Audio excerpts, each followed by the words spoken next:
back to the MotorFab YouTube channel. We've got a really exciting episode for you guys today. It's Anzac Day here, and I'll do my best to get this video up tonight on Anzac Day. So yeah, to those of you who don't know what Anzac Day is, you're obviously not from Australia or New Zealand. It's our day to pay tribute to our soldiers who fought in Gallipoli. So it's a good day. COVID-19 stopped us having dawn service parades around the country today, around the countries. So we had dawn service parades in the driveways this morning. So it was really good to see people out there and embracing that and paying that tribute. Really appreciate that.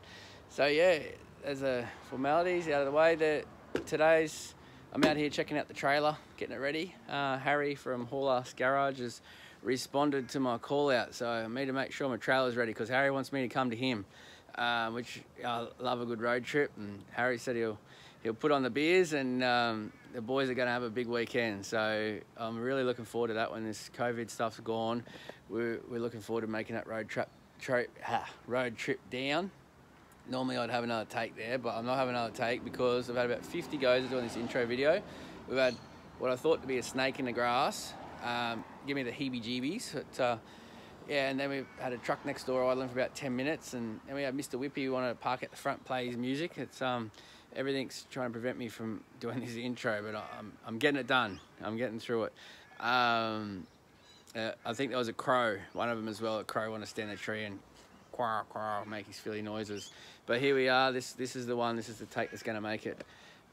So yeah, so Harry's accommodating to this race to go ahead down south. So we're really looking forward to making a trip down, and yeah, a big part of that's come because you guys as the fans have got behind it and shown us that that's what you want. So I love it. It's going to be awesome. It's going to be Australian history in the making, YouTube bloody history happening.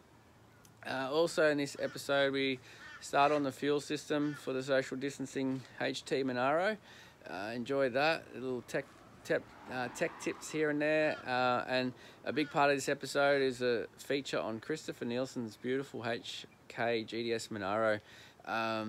We were going to have a bit of a barbie, throw in a bit of a barbie for everyone and unveil that car because I've let out a few snippets on social media with Chris's permission, and yeah, here and there, just little teasers. But today, this episode is actually the first time that all of that car and all of its glory has been live and put to air. So you get to see the whole lot here on the MotorFab YouTube channel. So that's really cool. It's a beautiful car. Chris is a legend of a bloke. He couldn't have hoped for a better customer. I've really enjoyed working on that car.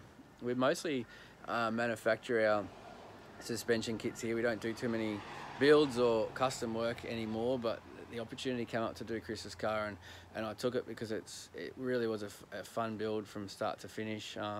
We certainly can't take credit, as a lot of people have done a lot on that car. We just assembled it after paint and installed our products that we do on the car, and helped Chris a lot with the setup. But a lot of people have come together, a lot of very skilled tradesmen, as you'll see in the video, to put that car together and come up with such a great finished result.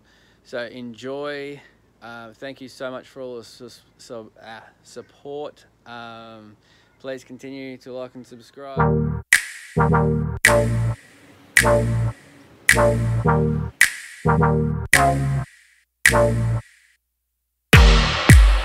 Follow white rabbit. I'm taking potions, call me Alice. Watch me grow taller. Yeah, rabbit's watches in his pocket. Yeah, he stays late, but he leads me so I follow. Wandering around in Wonderland, wondering how if I'll ever get back. Wandering around in Wonderland, wondering how if I'll ever get back.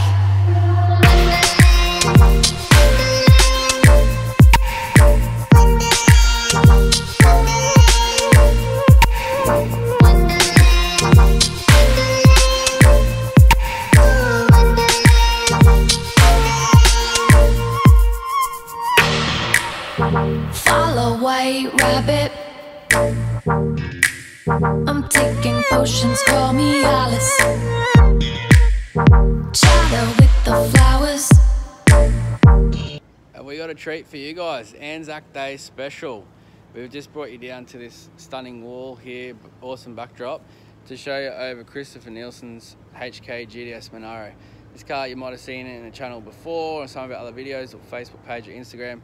But today, for the first time ever, you're going to get to see all of it, and it is sensational. There is nothing like it. The attention to detail and some of the little touches that you're going to see are really, really cool. This car is awesome. Check it out. Don't forget, like and subscribe. So here we go. You've obviously just seen a little run over of the car. Let's see some of the cheeky details. Tell us about the engine, Chris. So all we have here is a full Holden plant. Didn't go Chevy with this one, so it's a 308 old block. The 355 stroker kit, VN heads, and she's just a cranky little girl. Used to be owned by Clayton Massey originally. This is quite an iconic car back at Willowbank. For those that remember it, it was Kermit Green. So it's the same engine that was in that vehicle back in the day. We just something that was interesting to me. I've been working on this car now over the past year and a half. Yep. And I actually only realised last week when I saw your tag that you bought the car off Clayton Massey. Yeah, 5 years ago, yeah. Yeah, when I was about 19, 20 years old, I had a HK GTS Monaro, baby blue one.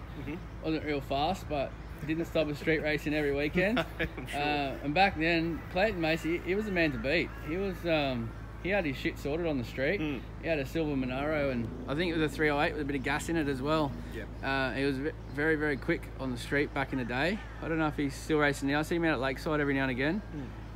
So I only just learned that it's this car. This isn't the car. This is another car that Clayton owned as well. Yep. But yeah, it's good to see a bit of History on the street. yeah, Queensland history, a bit of street racing history as well. Do you know if it made any hits on the street back in the day? Not too sure about that, Lukey, but it used to run an 11 flat, I believe, down the strip. So had nitrous on it. I decommissioned that for the street, obviously, make it a bit more safer. But yeah, just a nice punchy little Holden. Now something else that's really cool on this car. You want to tell us about this badge, Chris? Yeah, so these badges are period correct to the 68 HK GTS, the way that they've aligned themselves. They've got the recess paintwork, etc. Getting a new old stock one will cost you a fortune. Finding a good one is hard as well. They sometimes at casting start to bleed out and they're no good. So what I did, I sent the original one to a machinist up in Brisbane, and he 3D scanned it for me, and now we have a full billet period correct badge. That's a CNC billet badge. Correct, yeah. We redesigned the pin attachment on the back as well. They used to be cast and they forever broke off. This has Allen headed screws on the back of it, so you can Loctite it on, so the badge is safe and it's never going to come off. Or get stolen. Or get stolen. So had it chromed. The chrome work, Rovi at Queensland Chrome at Tingalpa was responsible for all the chrome work, did an amazing job. Had it chromed, and then I did the hand painting and got it looking to a period correct format. Chris is a jeweler too, and that's probably why the paint jobs were so immaculate. There you go there, that's really nice, a nice little touch. Yeah. And ballpark, what does this cost to produce a badge like that? I think they're probably going to run around about $600–700 possibly. Wow. Yeah. You guys can see already just from the badge on the front that the attention to detail in this car, that the more you look into it, the more there is so much going on. How cool is that? Check out the pipes here. Chris actually asked me if I wanted to do the pipes, and I said no. I do a lot of pipes, but I'm happy to admit that Craig up at Extreme Custom Fabrication He's moved, I think. He's just has he? Shed, yeah, but he is the go-to for pipe yeah, work. just check out Craig at Extreme Custom Fabrication. He is killer on the pipes. He's yeah, I'm happy to put the tools down making pipes to let him take over on that one. They are a killer set of pipes. Right down through, the whole exhaust system is awesome. Craig's done a sick job on that. Absolute work of art. Yeah, it really does look good. Tell us about the ordeal with the alternator, Chris, because obviously all you purists, before you start, yes, it's a Holden motor in a HK. No, HKs didn't have Holden motors from the factory unless it was a 186 or a 161 or various others, but this engine was already in his car. Chris didn't want to build another one, so he's rebuilt this one. Yep. There was a bit of messing around along the way because the alternator didn't fit where it was supposed to fit. So yeah, I designed up a custom bracket for it and had it machined up so it would clear the chassis rail, which it does. Generally the kit's for the driver's side, not the passenger side. So, but I wanted to be different, have it over this side, which covers up the oil filter, which protrudes forward on the 308s, which makes it a little bit tidier, and it just creates a nice feature. Beautiful. So Chris came to us at Motorfab for a rear suspension kit, which he said, yeah, happy to do. He wanted us to install it, yeah, happy to do. He also wanted us to put the engine in the car, not so happy to do on a freshly painted car, but that then turned into a bare shell getting delivered to the shop and everything having to go into it. Because no one else really wanted to do it, did they? No, definitely not. And a huge shout out to you guys and your team at Motorfab, mate. This was installed without a scratch. It's absolutely perfect. It was a risky job, as a lot of you boys out there know. It's not easy getting him in there. All my guys are told if you scratch it, you're out of a job. So take my hat off to Luke and the team. They did a magic job. Thanks, buddy. Appreciate it. And it's as good as I would have ever wanted it to be. It's perfect. We put a lot of time into covering everything with towels and rags and masking tape, and it was a very tedious assembly, but it actually went together pretty smooth. Yeah. One thing I was adamant on, I wanted to run the engine on the stand before I went in the car, because there's nothing worse than putting it in the car after you've painstakingly taped everything up to not scratch it, and then realising that it's got a leak. And we did, didn't we? We had a leak. We realised the sump bolts weren't done up yeah, tighter, I think the gasket had just sort of deteriorated from sitting around, and it did have an oil leak, so we were glad to start it on the stand. We were actually, might even be able to cut to that footage. I think we got footage of it running on the stand. Did. Yep. Alrighty.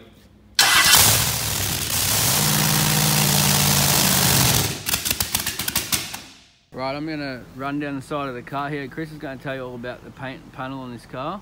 Right, so this was brought back from a panel shop when I first got it. We had a few issues, but managed to get a guy on board by the name of Mr. Brian Stensness from B&R Restorations at Mount Tambourine. He's responsible for pretty much the whole fabrication and getting this skin absolutely perfect. It's a lot of work over about 12 months he put into this build for me. And the result, you can see, speaks for itself as far as the panel side of it goes. He's very clever at what he does, Brian, and I'm honoured to have a car of this calibre with his name to it. And how about the beautiful paint on there? Now, the painter, a good mate of mine, Shane Ayres, and his wife Jazz, spent countless hundreds and hundreds of hours prepping this car up for painting it. I was very fortunate to be involved with the painting process through the whole build with Shane, which was very special, kept me connected with the car at all times. So yeah, young Shane, he's just an absolute genius on the gun, self-taught I believe, and just absolutely spectacular job. I couldn't have asked for a better man. And the colour? Is Warwick Yellow, PPG. Yeah, no little spices in there, no little sprinkles? Just absolutely just... Keeping it OG. I was going to go tweak it a little bit, but I thought I'll pay homage to the era, keep it stock standard. It is PPG's brand of Warwick Yellow. Beautiful. And it was an absolute delight to lay down. Really good product, PPG paints. Yeah, couldn't be happy with the result. Fantastic, and it does look amazing. The footage probably doesn't do it justice, but we'll try to get some good shots of it in the sun for you guys, because it is stunning. Now, the trim's a bit funky here, Chris. Tell us what you did here.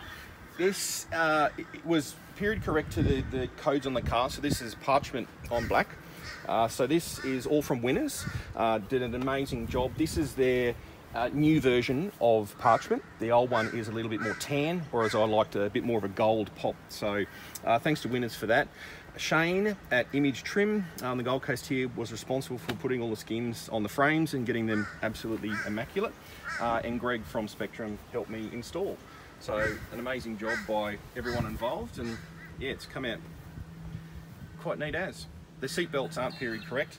I had them pimped up a little bit. I thought black was a bit too dark. So Reg, the trimmer at Coralie, he helped out with those immaculate seat belts. And what about the dash? The dash has been fully redone. A man by the name of Mark Good did that. A lot of people will know his name in the industry. No longer does Holden stuff, I believe. It did take a long time to get back off him, but the result speaks for itself. It was a beautiful restoration. You got the billet column. That was a bit of a, yeah, I really didn't want the old just spring washer on there or spring clamp from a hose. So we decided, a young fella, Drewy, up at Race Car Engineering, come up with a great idea for me. It's obviously a washer bottle or a gas bottle in the boot, and I made a custom bracket to hold the autometer gauge, so it sits in there nice and snug. You can still see the rest of your gauges on the dash, and just sort of works a lot better than other formats I've seen. Right, we're pretty low on the ground because of the hump, but hard to see. You can see that amazing exhaust that Craig at Extreme did. You can see here, I think it should go in this episode. You'll also see a little tray here, similar to what we've just done in the other Monaro, so we didn't have to put too many holes in the floor. Chris got trans cooler and Carter fuel pump up under there. You can see that exhaust. You can see the motor fab rear end. We won't steal too much limelight with that. You guys have seen that in other episodes, but it's refreshing to know that it comes hand in hand and looks nice on a car of this quality build. What about the diff? The diff was done by the boys at Aussie Diffs. Oh yeah. Down at Currumbin, great team down there. Down there, yeah. Yeah, so they did a beautiful custom plate steel housing for me, painted up nicely. And how does it drive? With a big smile on my face. Beautiful. Today was its first spin down the highway ever since I embarked on this build.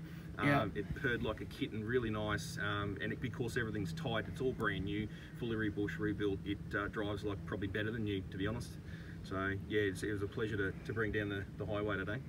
So there you go, those 50 people a day that ask me how does a Motorfab suspension kit ride on the road. They drive amazing, they really do. Proof's in the pudding. And you got the wheelwood brakes front and back. Yes, yeah, upgraded obviously. With the engine, it's got a bit of punch. I wanted it to be able to stop well as well, so upgraded that. Obviously Luke and the boys were responsible for fitting all that up for me as well. That looks like a Dynapro low profile handbrake incorporated wheelwood kit to me from here. Pretty sure that's what we put. Did we put that on there? Yes. Yeah, it looks good, fits nice and snug. The wheels, what an awesome fit. Look at that. Perfect offset. Perfect dish. Looks tough. What sort of wheels are they, Chris? They're just USA mags, two-piece forged, I believe, out of California. Yeah. Yeah. They look the part. 18-inch, sort of bit of old, bit of new. Traditional sort of 5 spokes, but just a fresher, modern look with a bigger diameter. And yeah, the results come up really well. Killing it. Looks good.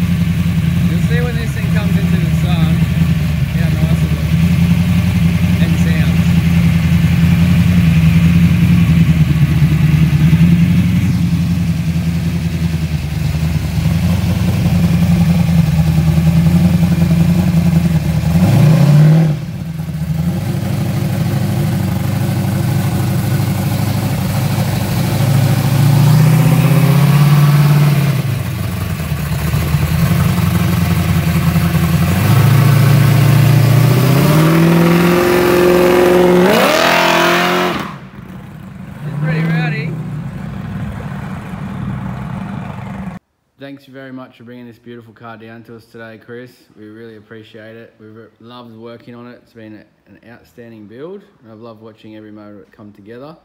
And so we're just adjusting a few things, checking oil, checking fluid, and you'll be good to go home. Yeah, indeed, mate. So just in finishing, thank you, Luke, to all you guys and the members of your talented crew working on this vehicle. And with any build like this, there's a very important person behind it, and that's the wife. So thank you very much, Linda, for having the patience with me the last 5 years to put this together. It's been a big journey. We're there now, and thank you so much for being patient with me. Appreciate it. Awesome. Give me a round of applause.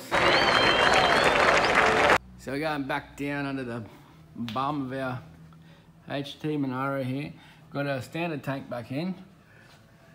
We've welded on our two -10 fittings. They've come up all right. It's tricky to weld these tanks because they're so thin. and they're actually zinc coated on the inside. You can't clean that off. You can clean the outside. There's our 2-8s up the top, just up above our diff. So what we're going to do now is we're going to mount our pumps and filters and stuff in there, go through the fuel system. Now, at the end of the day, this is a Monaro, so we don't want to destroy the car. So that's why I've gone for all the fittings southbound. They're all underneath the floor, so we don't have to blow holes in the floor and run hoses in and out of the boot. And we work on a lot of these old cars. It's just a shame when you see a nice old car with holes drilled everywhere and tech screws hanging out of it. So it is a junkyard build, but at the same time, it doesn't cost any more to do things right. So we're going to show you how we mount the pumps and stuff in the back and keep it nice and neat, no holes and tidy. This is what we've got here. This is an old second-hand Holly 150. We upgraded a car a few years ago, so we've got that pump laying around. Hopefully it's not the undoing of me, because I don't know too much about its history. Hopefully it don't fail. There's our filter, so a nice big filter. It's too big, but it's a Holly filter, but it's one of it laying around. It used to be in the back of my ute for the tank. So did this pump. I used to have a fuel cell in the back and pump fuel up to the front tank, which I would like to put back in there at one stage. But for now, we're going to rob the parts out of it to use for this car. This is a Carter pump. So this pump here is going to pump fuel up for our nitrous, and this pump's going to supply our engine. I'm going to put a pre-filter on this as well. So yeah, we're just going to get them all mounted up now and show you how that goes. Righto, handy backyard tech tip time here, guys. If you've ever got some aluminium sheet, this is what we're going to mount our pumps to once we make it suit our requirements. It's 3mm. If you ever try to cut this stuff at home, you'll know that cutting it straight and fast is not an easy task at times. We do it a little different. This is just a Makita circular saw. It's a timber saw. It's a timber blade. There's nothing fancy. Most people freak out because you're trying to cut a timber blade, aluminium with a timber blade. But if you just cut it as per normal, you'll get a few cuts and then you'll start to have a problem, because what happens is this thing spins so fast, the aluminium builds up on there, and then aluminium rubs on aluminium, which creates friction, creates heat, and it won't cut and it'll make a mess.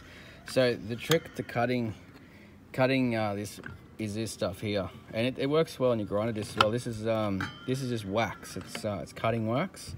So what happens is you get the wax on the blade, and the wax is like a lubricant. It actually lets the aluminium come off, and the speed of the thing spinning will just spin it off. So then you don't have that aluminium. You've got the tungsten tip cutting into the aluminium. You don't have the aluminium on aluminium friction. So I won't put the wax on the blade while I'm filming, because that's a recipe to chop my hand off. But all we just basically do, turn the saw on, and then we just run the wax on the blade, get a nice little build up, and you can feel straight away when the wax starts to wear off, because you'll feel that the saw start to slow down. It doesn't want to push through as easy. So yeah, I'll just put the wax on. I'll come back and I should be able to film and cut at the same time. Right, we're all waxed up. So we just got a fence, just a bit of aluminium angle. We know our measurement. I know that the offset from the outside of the saw back is 31.5 mil. So we're setting it up, and I'm just going to cut through. I won't go all the way because it'll drop off, but I just want to cut through so you guys can see how easily it cuts this setup. And it's nice and straight too, because you've got the fence there.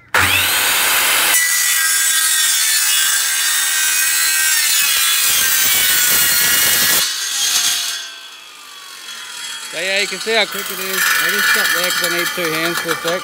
Piece. You had a nice cut. We just quickly run a sander over that, and it sands up beautifully.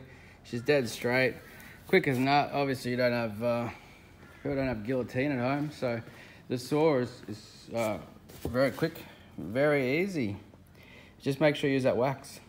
Our sheet. Yeah, sorry, I'll zoom in there. There you go. Quick sand, comes up pretty easy. These things here, I think I've showed you before. They're really good. They're really good for. So it's a bit hard to roll and film.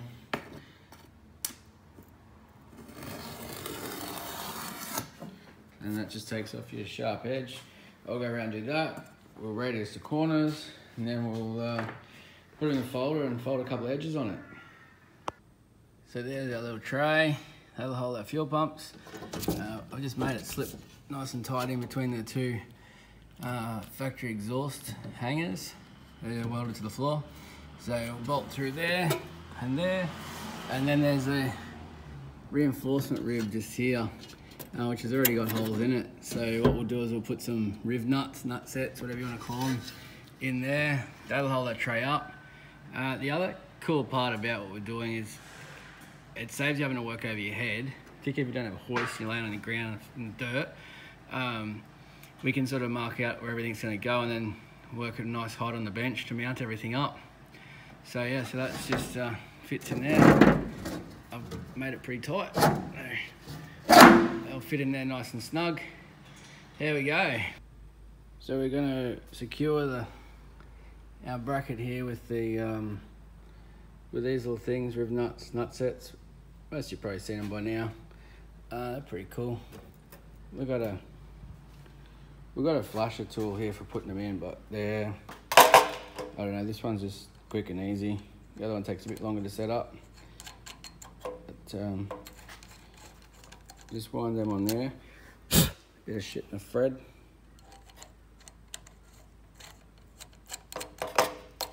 There we go. Trick is not to wind them all the way home, because then they're hard to pull. Just give a little bit of space, and then probably Curry got it. The hole size too tight there. That's just back through our hole we had before. We've just opened out the hole that was already there. There we go. That's just had a bit of a burr. I'll just squeeze that in there, and then that's your thread ready to go.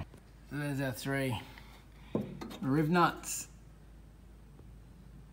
There we go. So we've got our nice little thread in there. And we'll mount off the old exhaust bracket. So we'll put our fuel pump and filter holder up there nicely behind the tank. And it's all nice and neat. We haven't got a million holes going through the floor, or had to weld stuff that's going to rust on the other side of the skin and stuff like that. So just a different way to do it. That's the way I like to do it. So now our job's a lot easier because we can pull this panel out of the car to mount it. So what I did was I lined up the filter in the car overhead, and because we've got our 2 fittings coming out of the tank just here, so we're coming out as a -10, which will go, this isn't right, this is -8, but if we put that in there, that'll easily run along there, and a 90 on the end to the tank. It's always good to have something around just to base your distances off. So we're going to come 90 out of the tank along into here, 90 into there, through our filter, 90 out of our filter, 90 into our pump. Now here's where this is good, that we can do it all nice and neat at the bench. If we line these up exactly, our 2 90s will have a dead straight run of hose. Whenever you try to dogleg or offset this hose a little bit, it's a bit of a bugger to work with. It's particularly nice in this circumstance because it's just 2 90s, just screw straight on nice and easy. And then this is our feed to our regulator up in our engine bay, so it can run around and up through the car. And then as for our nitrous pump, its outlet is up here in the tank, so we'll run that hose around here through and up probably 90 there. We'll run under that hose there. It's a lot easier when you can do it on the bench and plan it out. Don't just go and put the pumps and filters and stuff where you want them.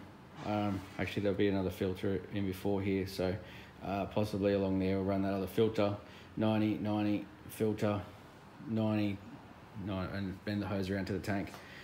So look, a bit of foresight, a bit of planning makes it a lot easier when you're plumbing it up later. So there we go, we'll get those mounted and get it all back in the car. I just filled that's a plastic film that was on our sheet. It's always the fun part to reveal the nice new bit of aluminium you've got underneath. So that's a plate with all our holes drilled. Now let's put all the pumps and the filter and put it back in the car. Let's check it out. There we go, mount it up. Let's whack them in the car. See how it looks. Damn son, would you look at that? Fuel system's all in. Every bit of that second hand actually. This is an off-cut bit of sheet from a job we did. Like I said, this is off a car that we upgraded. This is the old pump out of the back of bump in. It used to pump fuel from the back cell to the front tank for the belt driven fuel pump. And the same with this filter. That's what it was for. And the tank is the original tank out of the car. Oh, sorry, there's 4 new fittings that I had to buy and put on the tank. So there you go, the fuel will come out of the tank, into the filter, out of the filter, into the pump, off to the regulator for the carburetor, and the fuel will come out of the other side. I've just got to get a little filter for here. I thought I had one around somewhere, but I can't find it. Into the pump for the nitrous, off to the regulator for the nitrous.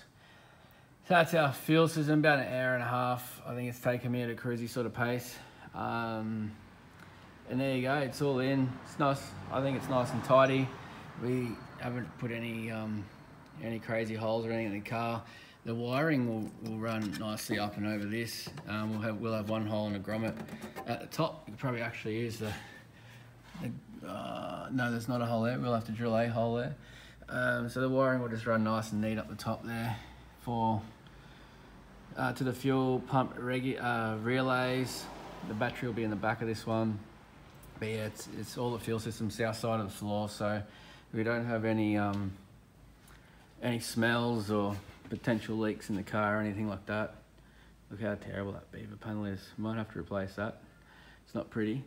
So there we go. I think it looks nice and neat. It's out of the way and done, dusted. Now we've obviously, once the motor goes in, once we finish building the motor, we can put the other end of the fuel system, the carburetor and the regulators, and run our lines and plumb it all up. So there you go.